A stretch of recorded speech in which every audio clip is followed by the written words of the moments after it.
The dust of the high plains settled on everything, a fine grit that coated the tongue and clung to the soul.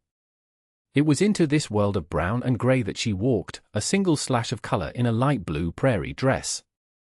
Lynn stood before the bunkhouse, her hands clasped tight, a small trunk at her feet the only proof that she belonged anywhere at all. A line of men watched her from the porch, their faces hard and unreadable, carved from sun and suspicion. They were cowboys, men who spoke the language of cattle and horses better than they spoke the language of people, and they looked at this small, delicate woman from a world away as if she were a ghost. The foreman, a thick-necked man named Hale, spat a stream of tobacco juice near her worn boots. "You the new cook?" he grunted, his voice full of gravel and disdain. Lynn simply nodded, her gaze steady. "I am," Hale laughed, a short, ugly sound. "Can you even lift a cast-iron skillet?" "We eat meat and beans here, lady." "Not that fancy stuff you people eat." One of the men, leaning against a post, pushed himself upright. He was no cleaner than the rest, his hat pulled low, but his eyes were different.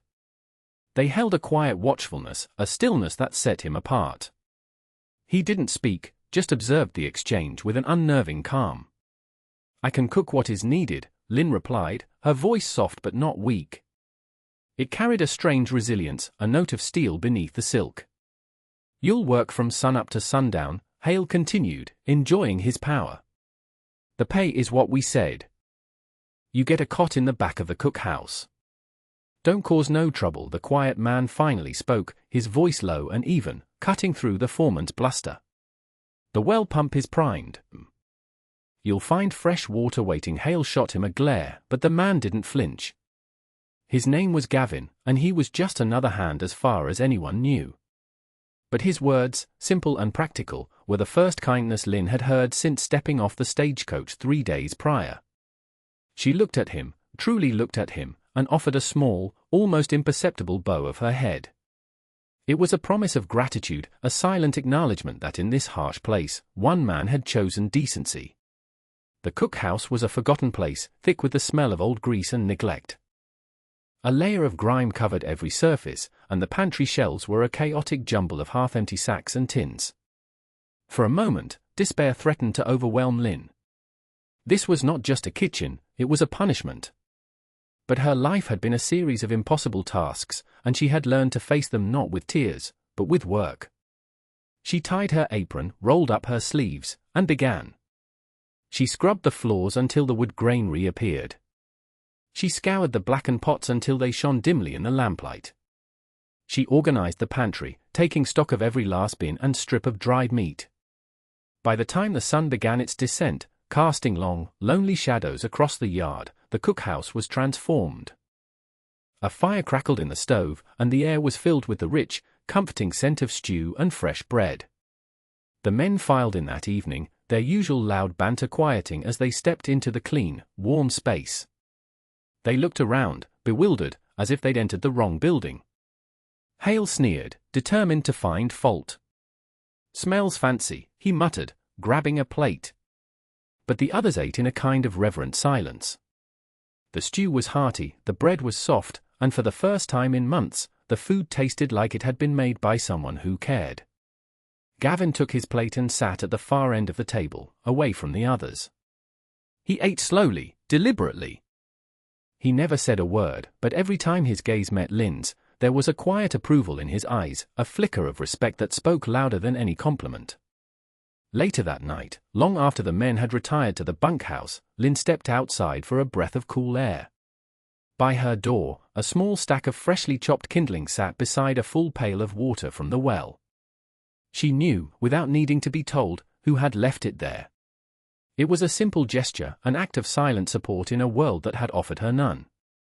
The day settled into a rhythm, marked by the rising sun and the ringing of the dinner bell. Lynn's presence began to work a subtle magic on the rough edges of the ranch. The cookhouse became a sanctuary, the one place where the dust and brutality of the outside world seemed to fade. The men, who had once barged in with muddy boots and loud curses, started wiping their feet on the mat she'd placed by the door. Their talk grew quieter, their manners softened by the simple dignity she brought to every meal. She learned their habits. She knew that young Billy liked his coffee black and strong, that old Sam preferred an extra spoonful of gravy on his biscuits, and that Hale would complain no matter what she served. And she learned Gavin.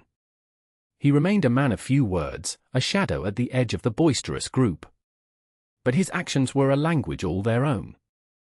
When the handle on her heaviest pot came loose, she found it repaired the next morning, the metal braced and solid. When the steps to the cookhouse grew slick with mud after a rain, she awoke to find he had nailed fresh boards across them. Their conversations were brief, anchored to the practical needs of the ranch. "We're low on potatoes," she would say, and he would nod. "I'll add them to the supply list," or he would appear at her door with a string of freshly caught fish from the creek. Thought these might be a change from salted beef. Each exchange was a carefully placed stone, building a bridge of unspoken understanding between them. He never pried into her past, and she never asked about his.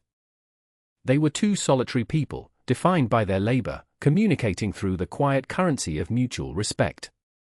He saw the strength she hid behind her gentle demeanor, and she saw the kindness he shielded with his silence.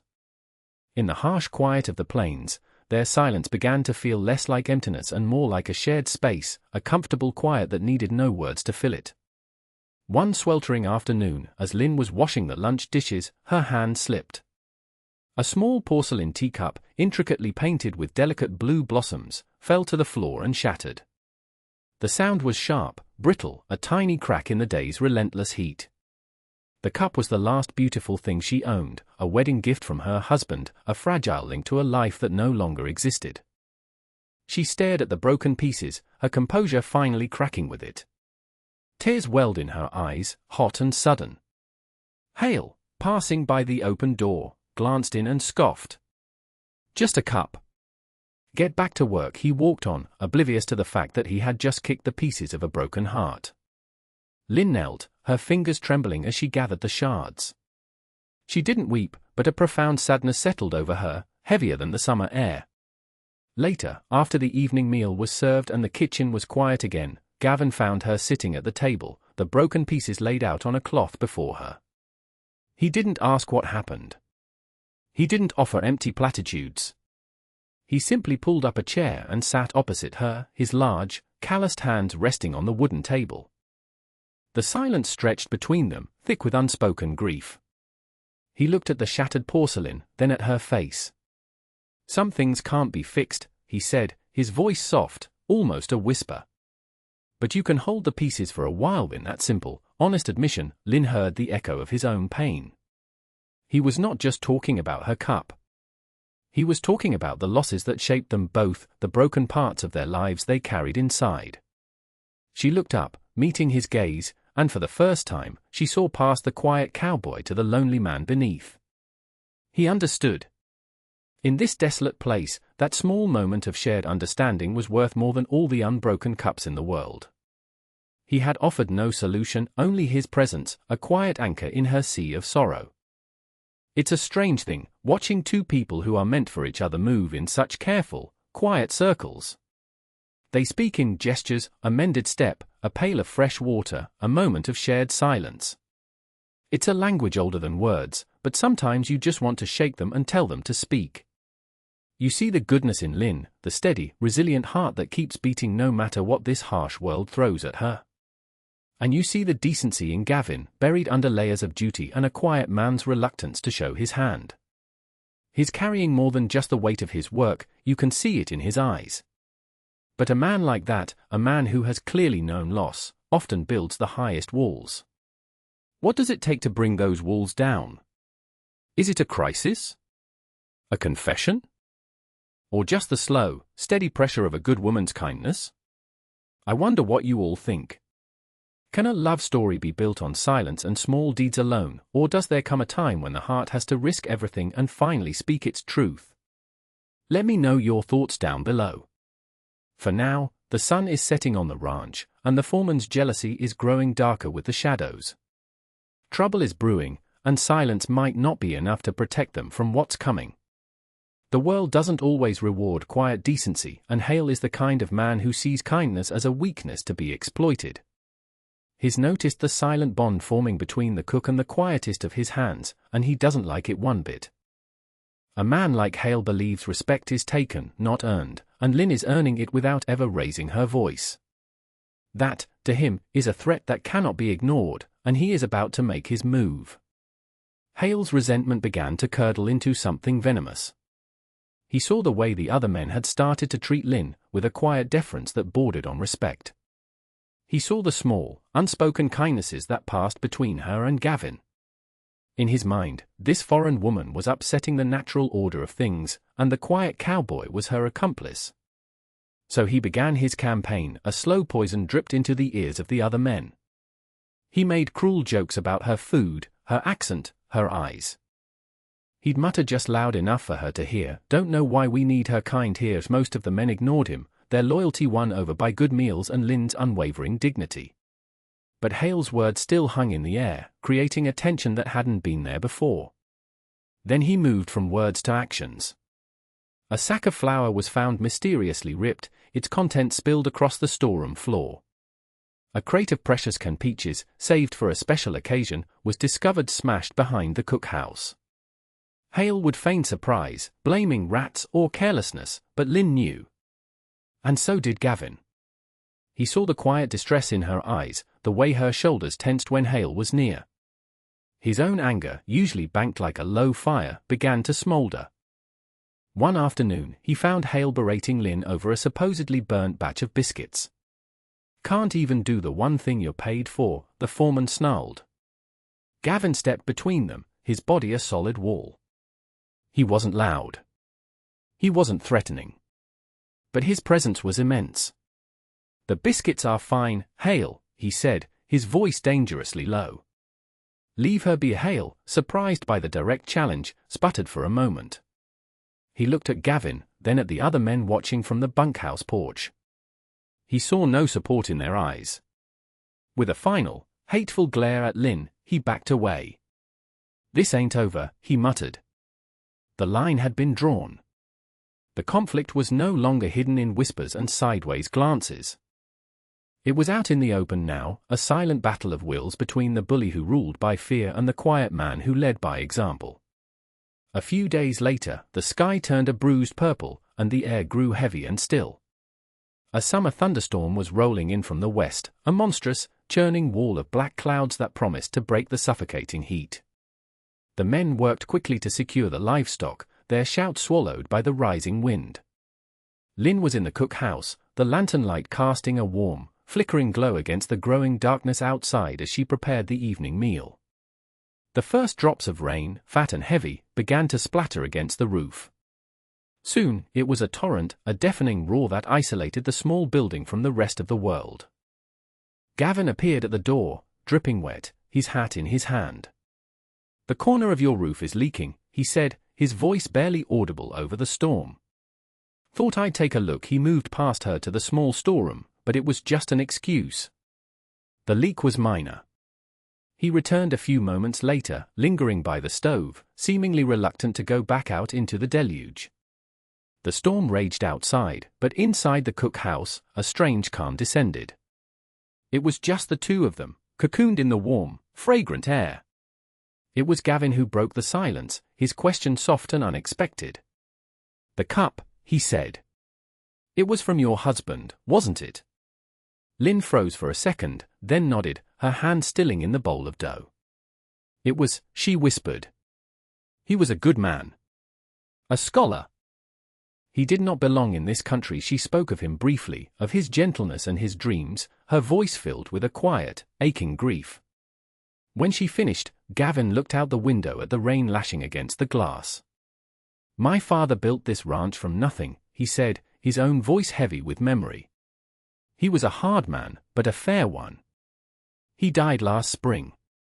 Left it all to me." He finally looked at her, his guard completely down. "I've been working alongside the men because I didn't know how else to earn it. To be worthy of it." In the heart of the storm, they had offered each other their truths, two lonely souls sharing the weight of their pasts. The storm passed, leaving the air clean and cool, but the tension on the ranch remained. That night, Hale got drunk. Fueled by whiskey and a festering sense of humiliation, he stumbled from the bunkhouse, his mind set on confrontation. He found Lynn by the woodpile, gathering an armful of logs for the morning fire. The moon was high, casting long, distorted shadows across the yard. "Think you're so clever, don't you?" he slurred, blocking her path. "Got that quiet boy wrapped around your little finger." Lynn tried to step around him, her heart pounding. "Please, let me pass," but Hale was beyond reason. He grabbed her arm, his fingers digging into her skin like claws. "You don't belong here," he hissed, his face twisted with rage. "I'm going to make sure you and him both learn your place." Before he could say or do more, a figure emerged from the shadows of the main house. It was Gavin. He moved with a speed and purpose that was terrifying in its silence. There were no words, no warnings. He simply grabbed Hale by the collar and ripped his hand from Lynn's arm, shoving him back so hard the foreman stumbled and fell. Hale scrambled to his feet, his drunken fury turning to shock. "You'll be fired for that," he roared, pointing a trembling finger at Gavin. "I'll have your job."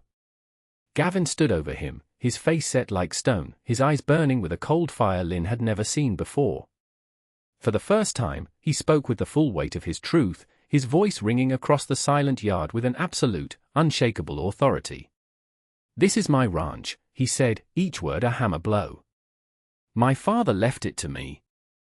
And you will gather your things, and you will never set foot on it again." The bunkhouse door creaked open, and the other men peered out, their faces illuminated by the moonlight. They stared, mouths agape, at the quiet hand who was suddenly their boss, the owner of everything they could see. Hale's face collapsed, the bluster draining out of him, replaced by a dawning, horrified understanding. He had not just picked a fight with a fellow cowboy, he had assaulted a woman under the protection of the master of the ranch. In the quiet days that followed Hale's departure, a new order settled over the ranch. The men looked at Gavin with a mixture of awe and respect. He was still the same man, he worked just as hard, spoke just as little, but now they understood the quiet strength they had only glimpsed before. He was not just a hand, he was the foundation. Lynn felt the shift most acutely. The fear that had lived in the corner of her heart was gone, replaced by a profound sense of safety. But with it came uncertainty. Her arrangement had been with a foreman, not the owner. She didn't know where she stood. That evening, after the men had finished their meal and the cookhouse was empty, Gavin came to her. He didn't sit at the long table but stood near the door, turning his hat over and over in his hands. "I should have told you," he began, his voice low. "It wasn't right to deceive you." She shook her head. "You had your reasons." He looked up, his gaze direct and honest. "My father always said you can't know a place from the porch of the big house. You have to know it from the ground up. I had to know the work. I had to know the men." He took a step closer, the space between them shrinking. His expression softened, the hard lines around his eyes easing. "I never expected to find you here. You've done more than just cook, Lynn. You've made this place feel different." He reached out, his calloused fingers gently touching her hand where Hale's ugly bruises were beginning to fade. It was a simple, tender touch, but it held a world of apology, of protection, of a feeling that had no name yet. "I'm glad you're here," he whispered. In his eyes, she saw not an employer looking at an employee, but a man looking at a woman he deeply admired. And in that moment, the practical arrangement that had brought her to this dusty, lonely place began to feel like the beginning of a home. The seasons began to turn, the fierce summer sun giving way to the golden light of autumn. Gavin was the owner now, in name and in deed, but the heart of the ranch remained in the cookhouse, where Lynn's quiet presence was a steadying force. Their relationship slowly, gently, transformed. It was no longer a silent partnership of necessity, but a blossoming companionship. He started taking his evening meals with her, after the other men had left, the two of them talking quietly in the warm lamplight. He asked her opinion on things, on which fields to leave fallow, on a new horse he was thinking of buying. He valued her clear-sighted wisdom as much as he had once valued her cooking. She, in turn, began to see the ranch not just as her place of work, but as her world. She learned the names of the horses, the rhythm of the roundups, the subtle signs of changing weather on the plains. One evening, Gavin led her from the cookhouse up to the main house. It stood dark and silent on a small rise, a place he had never occupied, the windows like vacant eyes. "My father built this house," he said, his voice laced with a familiar melancholy. "But he never made it a home. It's just a building full of furniture." He turned to her, the hope and hesitation clear on his face. He didn't have the words for a grand declaration. His language was, as always, one of simple, practical truth. "This house is too big for one person," he said softly. "It's too quiet. I was wondering, do you think you could stay?" It was not a proposal of romance in the way the world understood it. It was a proposal of partnership, of shared burdens and shared warmth. It was a request to build a home together, from the ground up. Lynn looked from the dark, lonely house to the steady, hopeful man beside her. Her own journey had been so long, her losses so deep. But here, in the most unlikely of places, she had found not just a job, but a sanctuary. Not just a man, but a kind and loyal heart. A small, brilliant smile touched her lips. "Yes," she said. "I think I could."